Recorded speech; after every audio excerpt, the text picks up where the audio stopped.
नमस्कार, आप देख रहे हैं द हिंद 24 न्यूज और मैं हूं आपके साथ साक्षी। आइए नजर डालते हैं आज की बड़ी खबरों की ओर। नंदीग्राम कॉलेज में प्रेम प्रसंग को लेकर प्राचार्य कक्ष में एबीवीपी और टीएमसीपी के बीच झड़प और वह वीडियो सोशल मीडिया पर वायरल हो गया। मालूम हो कि कल प्रेम संबंधी मामले में किसी बाहरी व्यक्ति से परेशानी और मारपीट की शिकायत आई थी। नंदीग्राम सीतानंद कॉलेज के प्रिंसिपल सामू मौली उस शिकायत के साथ पहुंचे। उस प्रिंसिपल रूम में एबीवीपी और टीएमसीपी ने एक दूसरे पर मारपीट करने का आरोप लगाया। वह वीडियो वायरल हो गया है। दोनों छात्र संगठनों की मांगे एक दूसरे के खिलाफ हैं। हालांकि कॉलेज के प्रिंसिपल ने इस पर कोई भी प्रतिक्रिया देने से इनकार कर दिया।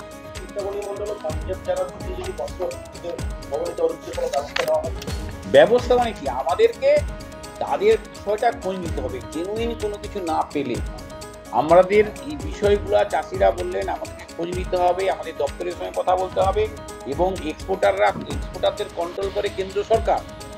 এমফেডা তারা রেজিস্ট্রেশন দিচ্ছে, এমফেডাকে কন্ট্রোল করে কে কেন্দ্র, তাদের দপ্তর। তো সেই কেন্দ্র সরকার তারা পরিচালনা করছে। আমাদের রাজ্য সরকারের পক্ষ থেকে একটা সিদ্ধান্ত নিতে হবে যে এই যে এক্সপোর্টাররা আমাদের চাষিদেরকে ক্ষতিগ্রস্ত করছে, তারা ন্যায্য মূল্য পাচ্ছেন না, তারা মাছটা দেওয়ার পরে তার যে প্রাপ্য টাকা সেই টাকাটা পাচ্ছেন না। এটার ব্যাপারে রাজ্য সরকার একটা পদক্ষেপ গ্রহণ করুন। আমরা জেলার পক্ষ থেকে আমরা রাজ্য সরকারকে প্রয়োজনীয় পদক্ষেপ গ্রহণ করার জন্য এইটা আমরা অনুরোধ জানাবো। আমরা এই ডেপুটেশন গ্রহণ করলাম। আমাদের আজকের বিষয়বস্তু সমূহ আমরা রাজ্যের কাছে পাঠাবো তার ব্যবস্থা নেওয়ার জন্য। হ্যাঁ, আসবে। এই যে মাছ তোলার সঙ্গে সঙ্গে বলা হচ্ছে আমার মাছ রাখার জায়গা নেই, তুই কুমালি যে উড়ি যা।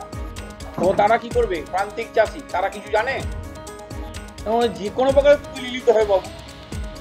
বা ধরলো বাবু বাবু সেই চাষিরা আপনাদের কাছে তাদের বক্তব্য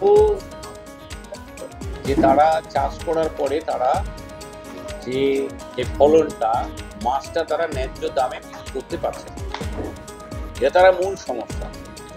যে সময়টা মাছ চাষ করতে নামছেন তখন একটা রেট বলা হচ্ছে, আবার মাছটা তৈরি করার পরে যখন মাছটা তুলবেন বেচবেন সেই মুহূর্তে একদম জলের দাম, অর্থাৎ যে টাকাটা তারা ইনভেস্ট করলো, যে মাছটা তৈরি করতে গিয়ে যে অর্থ তারা ব্যয় করলো সেই টাকাটাও পাচ্ছেন আর লস করছে। এই করে দিনের পর দিন তারা ক্ষতিগ্রস্ত। এটা আমাদের জেলায় ব্যাপক হারে চিংড়ি চাষটা হয়। তো সেখানে এই চাষিরা যদি মার খায় আমাদের এই জেলা পুরো পিছিয়ে পড়বে, অর্থনৈতিকভাবে সম্পূর্ণভাবে ভেঙে। কারণ এখানে সমস্ত জায়গাগুলোতে ফিশারি কাটা হয়ে গেছে মাছ চাষের জন্য, নোনা জল ঢুকেছে, সেখানে ধান হবে না। তাহলে সেটাকে যদি না ব্যবহার করা হয় তাহলে শুধু তারা ক্ষতিগ্রস্ত হবে না, গোটা আমরা সার্বিকভাবে এই জেলা ক্ষতিগ্রস্ত হবে। আর পশ্চিমবঙ্গের মধ্যে আমাদের এই জেলা মৎস্য উৎপাদনে আমাদের সেরার সেরা। তো এখানে এই চাষিরা যদি এরকম অসুবিধার মধ্যে পড়ে তাহলে তো আমরা ক্ষতিগ্রস্ত হবো, আমাদের দপ্তর ক্ষতিগ্রস্ত হবে। আমাদের দপ্তর তো চায়, আমরা চাই, আমাদের রাজ্য সরকারের মাননীয় মুখ্যমন্ত্রী চান যে আমাদের এই চাষিদের পাশে থেকে তাদের কি করে সহযোগিতা করা যায়, তাদেরকে নিজের পায়ে কি করে দাঁড় করা যায়।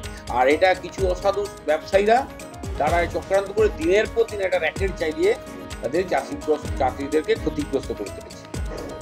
একটু আগে বলছিলেন বক্তব্যে যে ব্রিটিশদের মতো চারা করছে, এই চারা কয়েকজন যারা এই এক্সপোর্টার আছে তারাই তো নাম টাম দিয়েছে। এই তো আমরা দেখতে পাচ্ছি। আমরা খোঁজ নেব, আমরা তো ব্যক্তিগতভাবে। देखते रहिए द हिंद 24 न्यूज।